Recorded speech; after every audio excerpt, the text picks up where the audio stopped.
What's going on, everyone? A lot of you have asked for a tour of my patrol vehicle, so that's what this week's video is. Just a few things I want to mention before hopping into the video. One, it's a lot of ground to cover in just a short amount of time. I think the video is right around 20 to 25 minutes. It takes our rookies weeks to get acclimated to the systems in the vehicle, so I'm trying to cram all this into a lunch in my off time, which is not easy to do. So I definitely will be briefly touching on the different areas. If you have follow-up questions or comments, just leave those in the comments below and I'll get to those the best that I can. The second thing is you're going to see a lot of blurring out and kind of generalizations, and I do that because I don't want to breach any confidentiality or really get into the specifics of the weapon systems or security of the vehicle.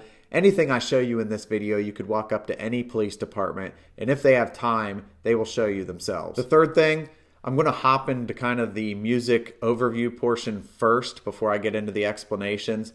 I'll put descriptions and timestamps of the different portions of the vehicle in the description below, so you can just skip to that if you want to skip over everything else. With that being said, I hope you enjoy the video, and let's get into it.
All right, welcome to the inside of my car. I'm going to show you around the best that I can. Like I said, I am on lunch, so if I get a call, I'm going to have to zoom out of here. I figured I'd do a quick rundown of the inside of the vehicle and just show you what's inside a patrol vehicle. There's several things in here that even when we get a rookie or a trainee, it takes them weeks to get acclimated with and learn. So I'm not going to be able to go in depth on each single piece of equipment. So what I'm going to try to do is just briefly go over each area and answer a few of the questions, or maybe address some of the issues on these different areas or pieces of equipment of the vehicle that I'm aware of. And then if you have further questions or want follow-up, you can always ask that in the comments and I'll be more than happy to elaborate on it. So I think it's appropriate, first of all, to start with the vehicle that I'm in. I'm in a Ford Explorer, a base package. It is all-wheel drive. We don't get too elaborate with the consoles, but essentially what you see in here is what you'll get in most Ford Explorer police packages. Some myths about police cars: although there are Dodge Chargers out there, there's still some Crown Vics out there. I know some agencies use Caprices. There's undercover cars, there's unmarked cars. Keep in mind that every area is going to have something different. There's no secret red button on a police cruiser that makes your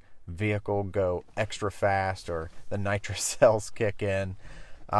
Some agencies do have equipment where you will activate the equipment and it will change the light so you can safely proceed through green lights instead of having to run red lights if you're going lights and sirens to a call.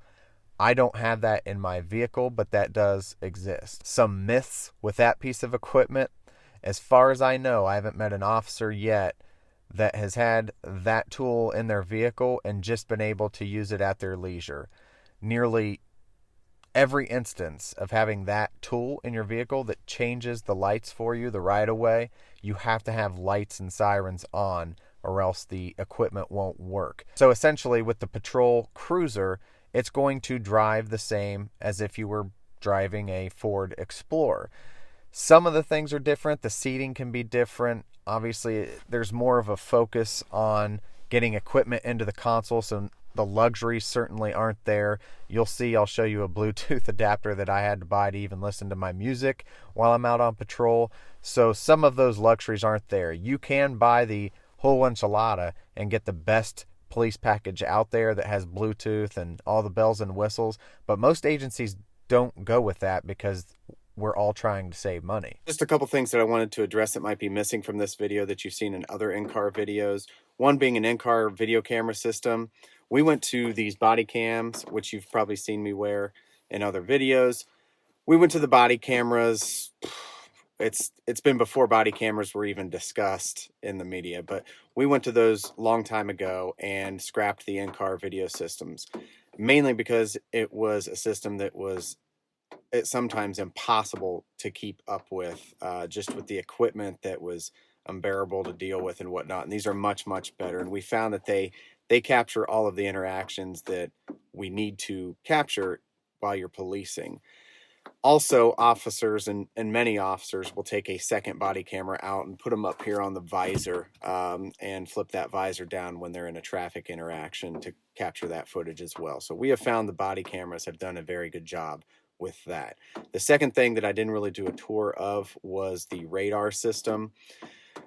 One, I think there's quite a bit out there on radar systems. Ours isn't anything special. It's just like all the others. And two, we don't really do a lot of traffic interdiction at our agency. We have traffic vehicles that are assigned specifically to a traffic unit, and they do traffic enforcement for accident-causing violations, but we're not a heavy, like, speed trap jurisdiction. We just don't have time for it.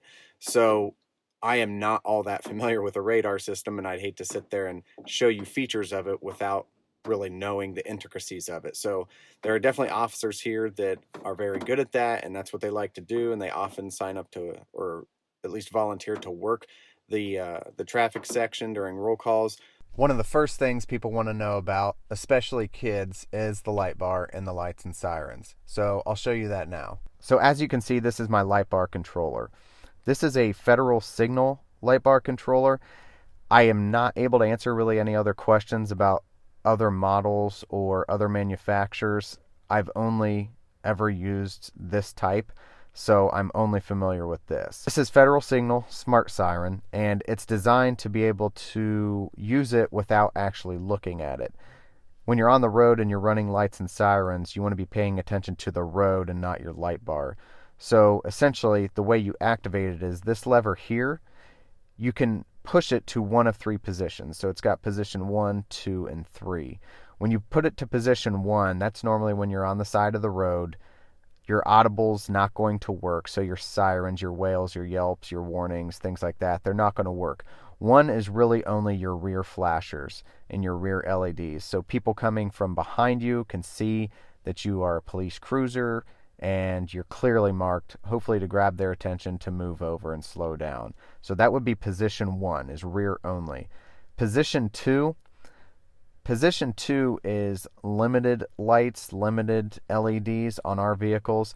I assume you can program these to whatever lights you want to activate, but on ours and in most police agencies, position 2 is only going to activate a certain set of lights. So on ours, it's only going to activate the LEDs on the outside and not the full activation of the lights, like the wig-wags, which would be your headlights, and the entire light bar. So position 2 is a limited visibility activation.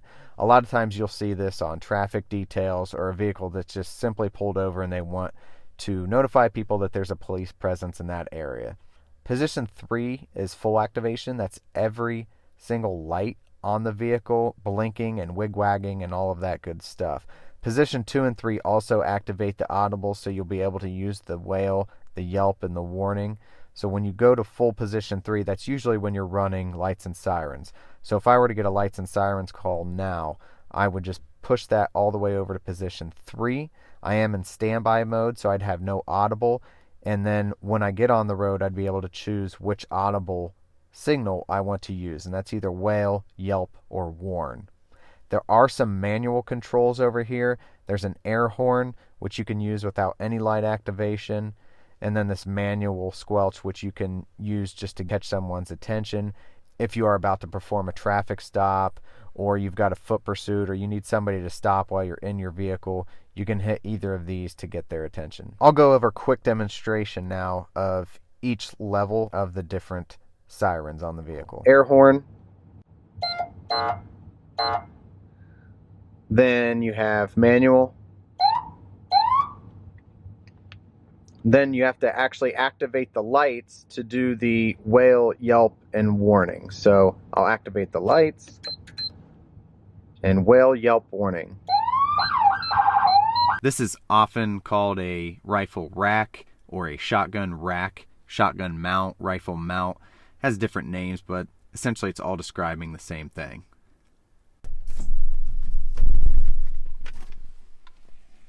You can see this is the radio for the vehicle. Right now we're on zone 2 dispatch, so depending what agency you're at and how big your agency is and whatnot, you could be on different zones for different areas for different dispatchers. So our particular agency, this particular dispatching system, I'm in zone 2 and dispatch. So I know to go to this channel should I need to communicate with our dispatch for any reason. And we run our own dispatchers at our agency, so I'm talking directly to the dispatchers that work for us. If you wanted to talk to another agency, or you had some reason to talk to fire rescue, most modern radios have that capability now, and you can do that all from your system inside your vehicle. This obviously is the mic, and you would depress this button here and hold it in to talk to your dispatchers. For our purposes, however, as long as I see zone 2 dispatch, I know that I'll be talking to our dispatchers at our agency for any given calls for service. Alright, what you have here is the mobile data terminal. It's commonly referred to as an MDT, or you might hear it called an in-car computer, Toughbook, whatever. Toughbook is actually a model of a Panasonic.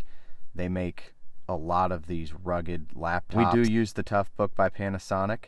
I can't show you everything on the screens, obviously, but I will show you around the computer and just show you what we use it for most often. So you'll see when you open up the computer, it takes us to our CAD screen.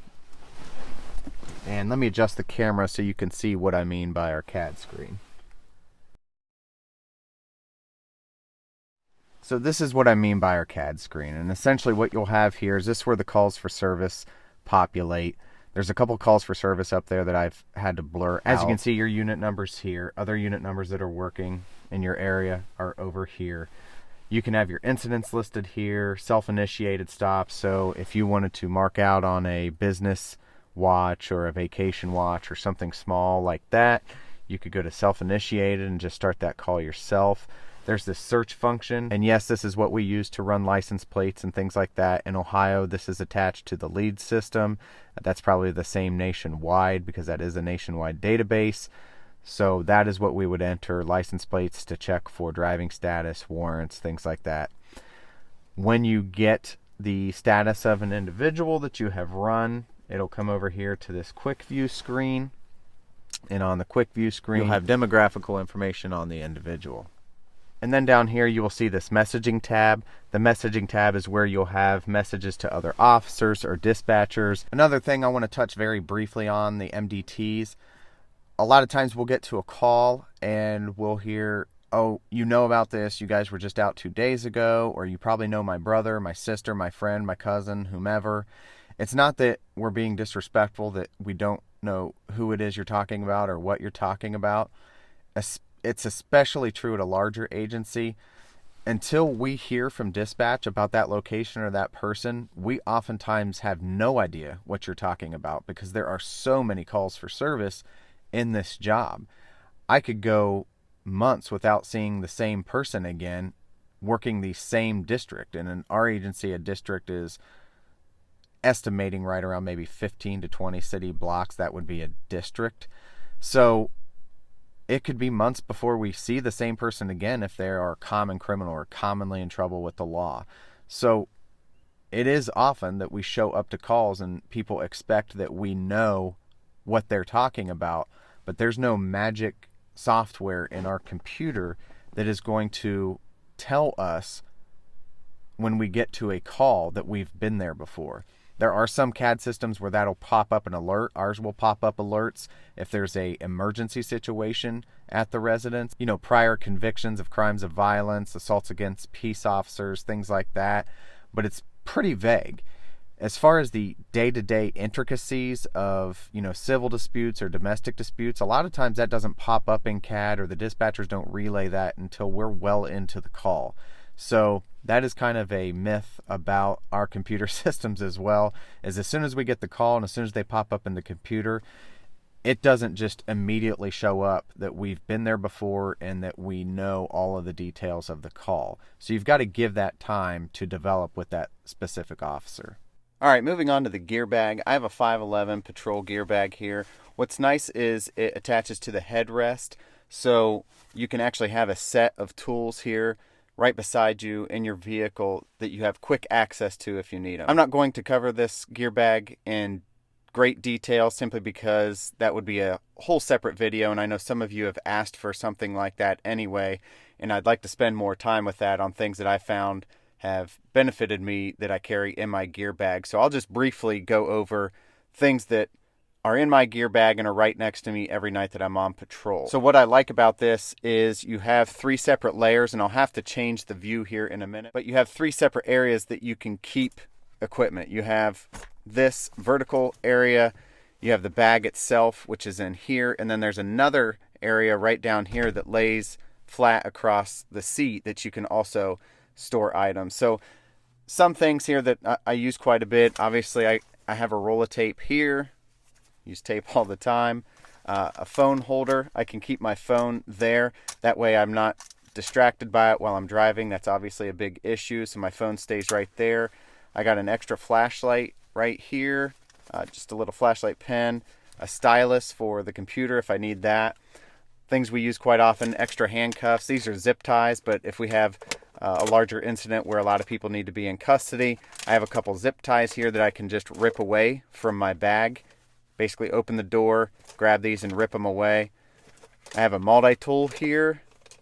These are zip tie cutters, so when you're releasing someone from custody that's in zip ties, you can use these zip tie cutters. This is where I keep my Narcan. That's an entire other discussion, but that's quickly accessible for me. There's not a lot in law enforcement now that we need to write on. You know, a lot of our forms and whatnot, even this ticket book, we use e-citations now, so you know, it's been a long time since I've even written a citation out on a piece of paper.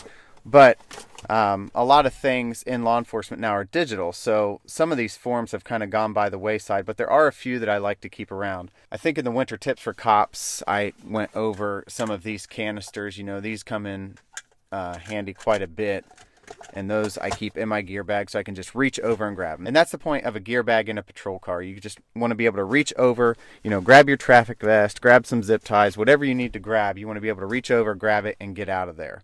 So I'll switch views over now, pointing down at the layout on the front so you can kind of see what this looks like oriented from the driver's side. You know, not a lot of exciting things to see here. On the front of the bag I have some evidence collection stuff, and again we'll have to cover that in another video, but I have another magazine of Full Metal Jacket in the event that I need that, and the magazines I have on hand aren't enough. I do have a seatbelt cutter here that I can grab really quick. Extra set of handcuffs again, and some work keys over there on the side. All right, another thing that I'll do kind of on the personal side of things, I get one of these Bluetooth adapter transmitters. What this does is this item actually will connect to my phone via Bluetooth and then transmit an FM signal to the radio, which you see there. And what happens is anything playing on my phone, I can now play on the radio. This has been around quite a while. The Bluetooth stuff is somewhat new, but I use this just so I can kind of have my own personal choice of music throughout the night. I usually mount this thing right here so I can have control of it. You can control the frequency.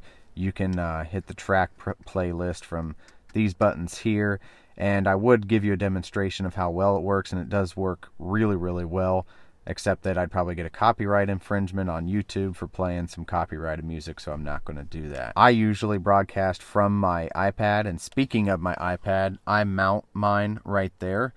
What this does is, if you have GPS tracking in your MDT, but it's kind of lacking functionality, or you don't have GPS tracking in your MDT, you can mount either your phone or an iPad or something similar in your vehicle. And what I do is, I did a apps review in one of my previous video. I believe I showed this app here, which is called Waze. I mount Waze there to my dashboard, and that way if I get a call for service or something like that, I can just ask for directions verbally without having to type anything, and it'll take me right to the call. Also, if you just need to know where you're at, if I happen to get a foot pursuit or something like that really quick, like if I'm driving around and all of a sudden I don't know where I am and I'm kind of looking around, I can just look right at my iPad, tell what cross street or what cross intersection I'm at, and I'll be right there with the information for dispatch. And that's just for those areas that either you're not familiar with or you haven't been in a while and you need a quick reference when you look up. Okay, one of the last things in the front cabin is, as you remove your long rifle for whatever purpose, I have a go bag.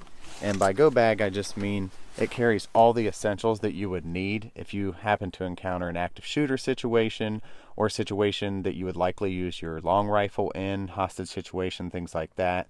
I have extra mags in this bag, and essentially what happens is this strap,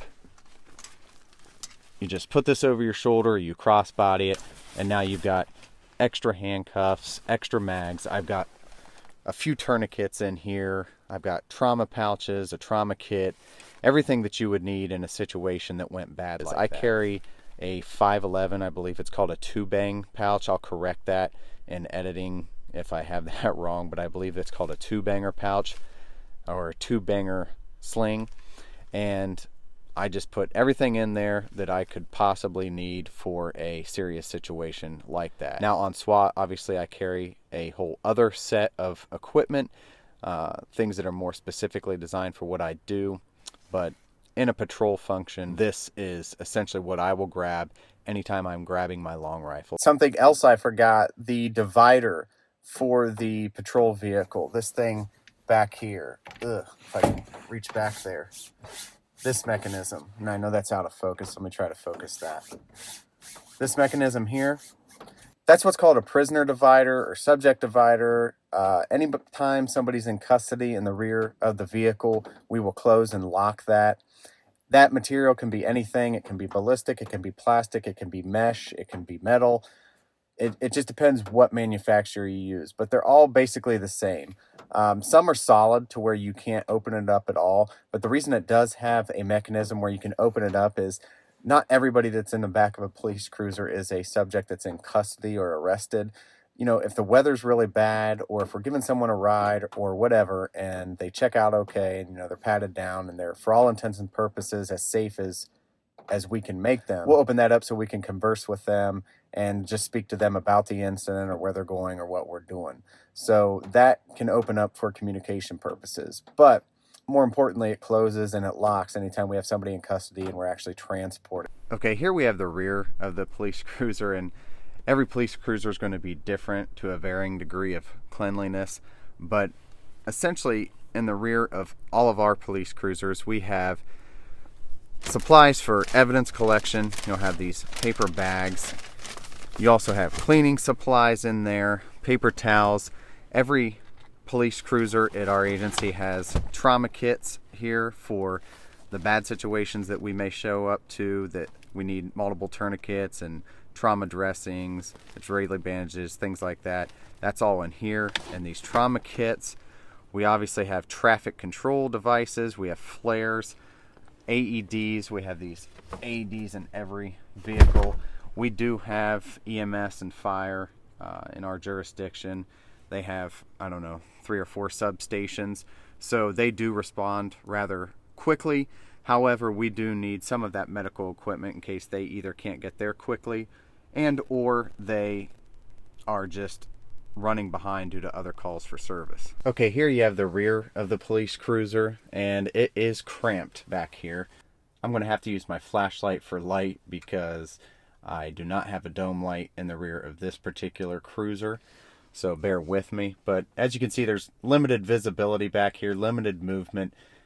You can't see a whole lot of the front seat, although there is that windowed partition in case you need to communicate with the officer, or the officer needs to communicate with you rather. You can see my knees. Don't have a lot of room. That is by design, so suspects or prisoners do not have the ability to move around as freely as you would in a normal passenger vehicle. That's to limit their movement and obviously to, again, put the advantage on our side. It is very dirty back here. It's impossible to keep these things clean, so as shown here, my pants just got dirty just by sitting in here a little bit. Well, I hope you enjoyed the video. Like I said before, I'm going to try to put out videos every Thursday or Friday. I'll let you know each week about that. Also, I'm on Facebook, Twitter, Instagram, Snapchat, same handle on each. So if you're into that sort of thing, go check those out. But until then, stay safe, and I'll see you next week.